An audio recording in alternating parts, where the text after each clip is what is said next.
Tis the season to be jolly, they say, but it's also a season to journey. Now, this is a time people take a break from their busy schedule all year round and travel down home to spend time with family and friends. But with the recent economic meltdown in Nigeria that is largely attributed to the removal of fuel subsidy, it's been worrisome for a lot of people. Thankfully, the Tinubu-led administration did come to the rescue.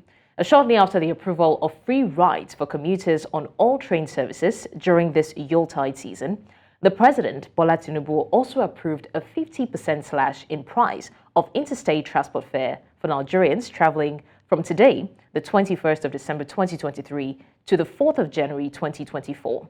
Now, the Minister of Solid Minerals Development, Mr. Dele Alake, announced this to State House correspondents at the Aso Rock Villa. He also added that air transport is excluded because the target is majorly the masses. Now, they call it the special presidential intervention, but certain questions did come up, like who then pays the transport companies? Or have there been meetings with the public transport workers to this effect? And how can the government make this stress-free for commuters? Now, all these questions we'll be answering on the show today. That said, joining us to have this conversation and taking a critical look at this development, we have Damilare Asimiu, macro strategist, Afrinvest Research and Consulting in Lagos. Thank you, Damilare, for joining us. Yeah, good afternoon, Blessing. Thanks for having me on the show. Good afternoon to you too. We also have Basil Abia, the co-founder of Veriv in Abuja. Thank you, Basil, for joining us as well. Compliments of the season, Blessings. Pleasure to be here. Compliments to you too. Thank you, gentlemen, for joining us. Now, we're talking about the Yuletide season, and we do understand that with regards to the recent development, a list of transport companies working with the federal government in this has been released. But that only answers one of the many questions that have been asked since this was announced, and I want us to have that conversation now. So my first question, I'm going to throw that at you, Damilare. How will the government pay for the free train rides and the 50% reduction in interstate transport fares? I mean, commercial bus drivers and their conductors don't play like that. Although we did hear that they've had meetings with these people, but is it, I don't know, were there any conclusions? Do the bus drivers or the commercial service workers know about this development? Yeah, thank you, Blessing. So my approach to answering your question is so I would start by even assessing the idea itself. Now, from a socialist standpoint, right, this kind of a relief being provided at this time will be applauded because from a social standpoint, it will allow people, who have last seen their families and well members over 365 days ago, depending on when the last visit was, the opportunity to visit their people. But from an economic standpoint, right, I see little or no value in this initiative, and I will give reasons. Now, so if you provide free transport ride for people to move from one part of the other, one part of the country to another to visit their people in this yuletide season, what does that person actually have to spend when you get home, right? This is an economy that we've had a lot of headwinds in 2023 that have made a lot of people to be financially trapped. A lot of people have lost their businesses. So what's the essence of granting them free train ride or a 50% slash? What's the certainty that even some people can afford the 50% transport cost, to move their family from one city to maybe a village to Greece?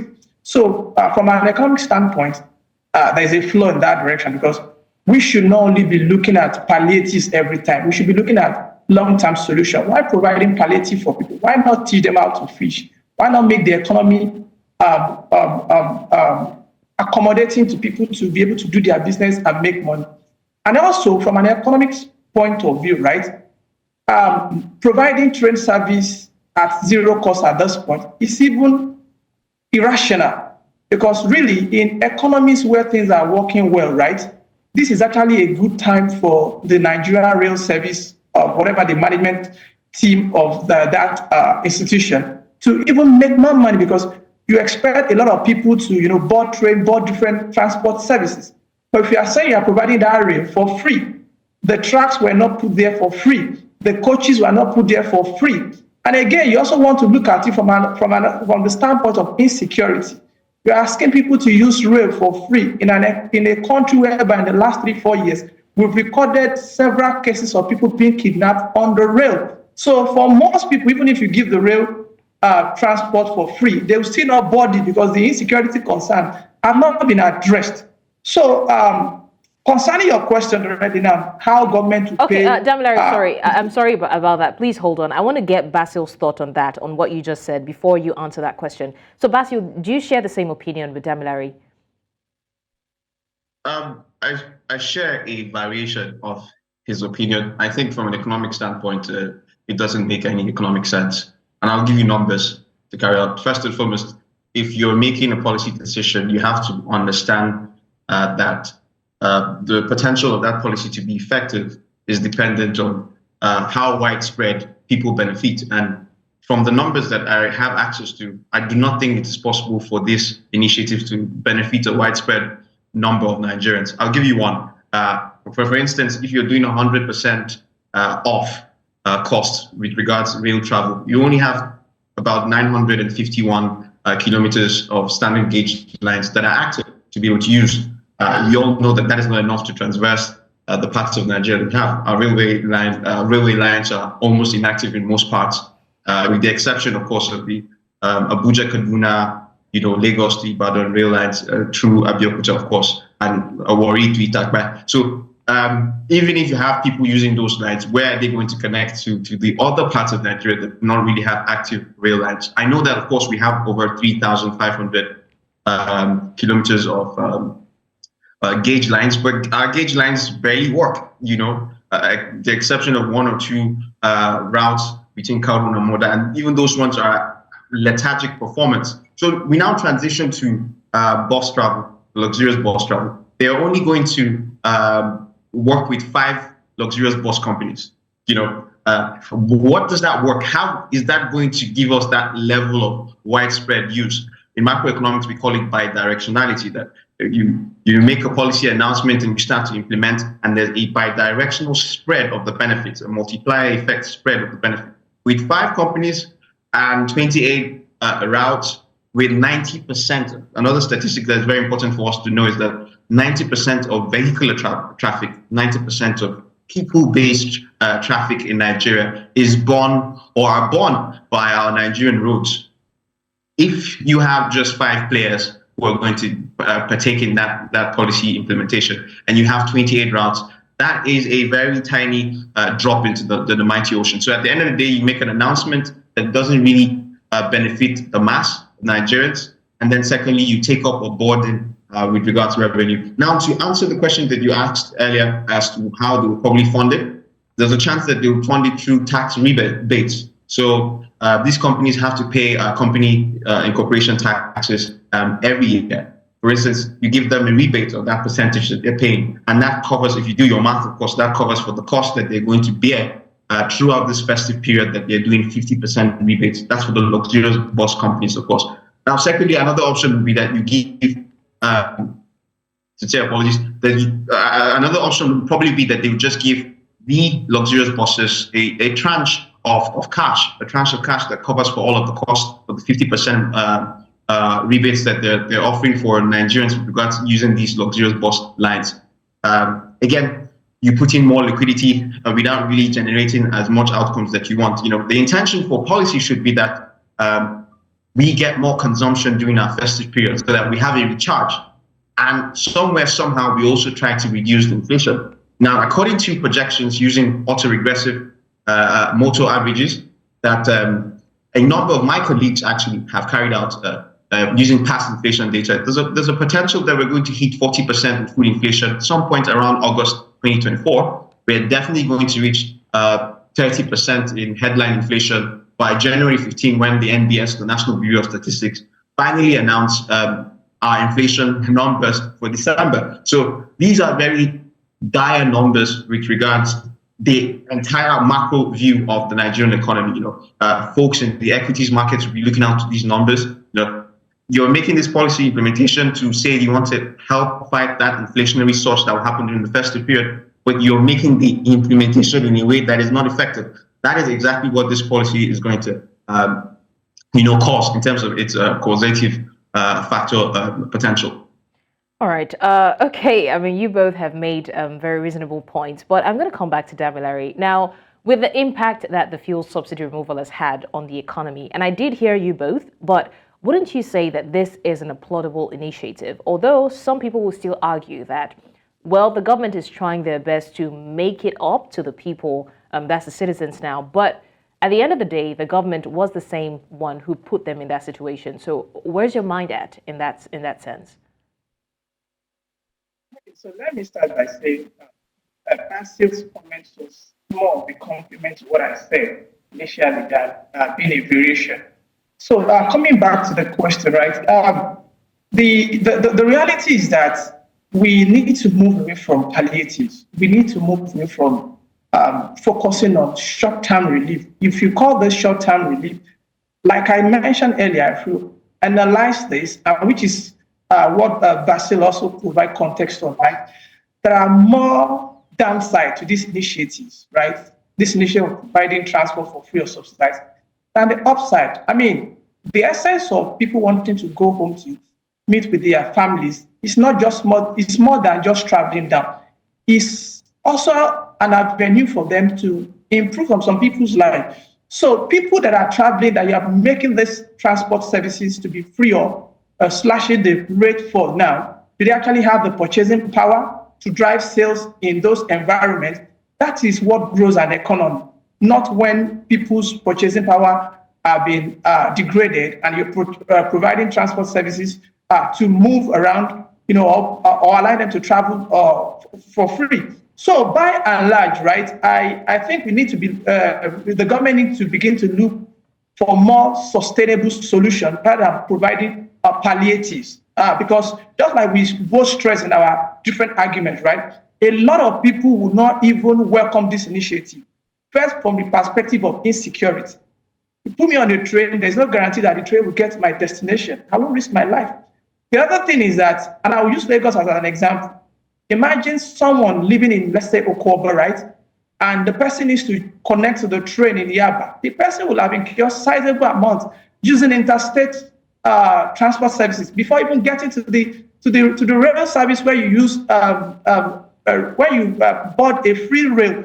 And just like Basti mentioned, you already talked about the length of our rail. You also want to look at the number of people they can cover. The last time I checked Nigerian Railway data, quarterly data for passenger throughput, these people cannot successfully move 200,000 Nigerians throughout this period because of the number of time they move, because of the kind of rail services we provide. So the question is, how many people are going to benefit from this? So by and large, I think it's just one of those short-term solutions that we try to the government try to look out for or provide in this part of the world, which is not really what would improve people's well-being. I think Basil already touched on the way of collecting the revenue or paying for this initiative, which another dimension I will add to that is this also might give room for a sort of corruption, right? Because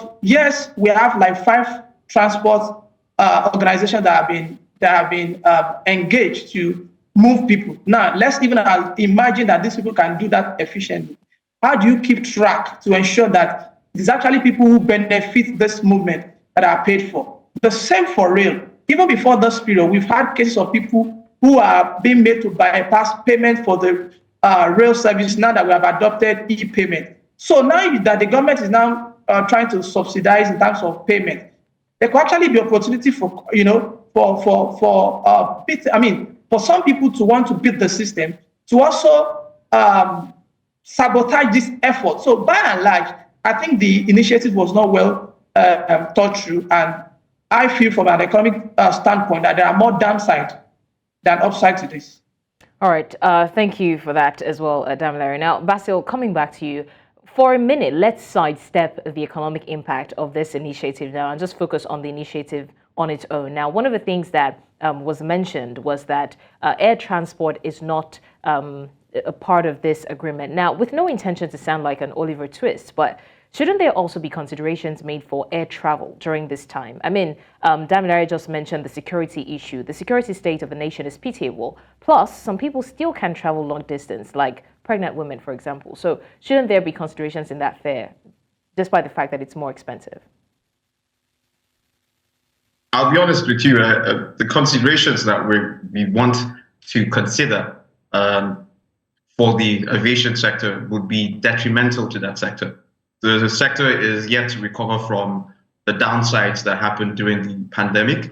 As you know, they had to recalibrate their pricing structure, obviously, sometime last year to account for the unit economics of running an aviation company in Nigeria. We all know the unit economics are, dire to look at. I had conversations with CFOs of a number of air flight companies or aviation companies, and they tell me that they're barely even existing right now because of the cost of providing these services. We all know that aviation fuel is a high level factor with the cost price. And so when you want the federal government to consider trying to give a 50% rebate, then I don't know how we would want more consumption with regard to aviation. Again, the government might give them the stimulus and that accounts for the 50% rebate, but it is problematic in the sense that, the downsides would still be there even after this intervention. So I would like to think of us looking at the immediate or the mid-term and long-term rather than just looking for reliefs. And for the mid-term and the long-term, we need to be able to make cost of producing services, cost of production lower. How do you do that? You do that with the right supply side economics. Thankfully, we have a refinery that is going to produce us the number or the volume of aviation fuel that we need.